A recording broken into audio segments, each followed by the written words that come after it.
Bienvenue dans votre revue de presse. Les déclarations choc d'Andrés Villas-Boas à l'encontre de ses dirigeants marquent une fracture dans la saison jusque-là parfaite de l'OM. Deux visions s'affrontent et le Portugais a avancé ses pions.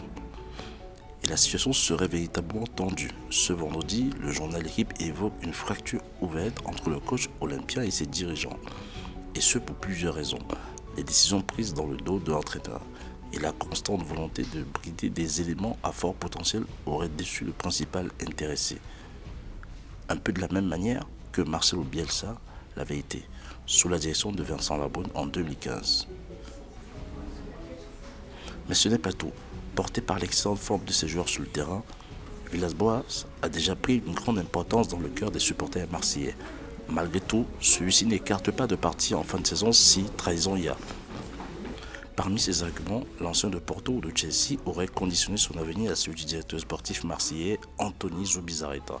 En clair, si l'OM chasse l'Espagnol, Villas-Boas le suivra. France Football fait sa une autour du meilleur buteur français de l'histoire, selon l'hebdomadaire. Qui de Platini, Benzema, Henry, Trezeguet ou Jean-Pierre Papin a été le meilleur?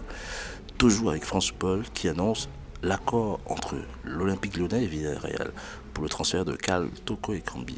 Dans le visuel de OL, Karl Toko Ekambi va rejoindre les Guns avant la fin du mercato d'hiver. Montant estimé du transfert 20 millions d'euros. En Espagne, le journal AS sort la statistique qui fait mal à Gareth Bale. Le Gallois n'a pu marquer depuis 140 jours sur la tunique madrilène. C'est sa pire période depuis qu'il a signé au Real Madrid. En rajoute même le quotidien espagnol. Demain contre Séville en championnat, il sera très attendu et surtout pour faire trembler les filets sévillans. Alors que sa carrière n'est pas encore finie, l'ancien gardien du Real Madrid est évoqué pour reprendre la présidence de la Fédération espagnole de football.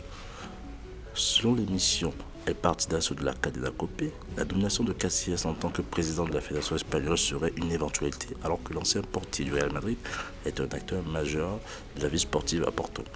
Réélu à la tête de la présidence de la Liga, Javier Tebas souhaiterait utiliser Casillas comme principal concurrent à Luis Rubiales, avec qui il est en conflit. Selon lui, l'ancien capitaine de la Roja ferait un très bon président. Selon El Corriere dello Sport, l'Inter de Milan serait prêt à casser sa tirelire pour faire venir 4 joueurs pour renforcer un peu plus son effectif. Le premier d'entre eux est le Danois Eriksen de Tottenham, accompagné du Mancunien Ashley Young, le Londonien Olivier Giroud et le Romain Spinazzola. Ce sera tout pour votre revue de presse. À très bientôt.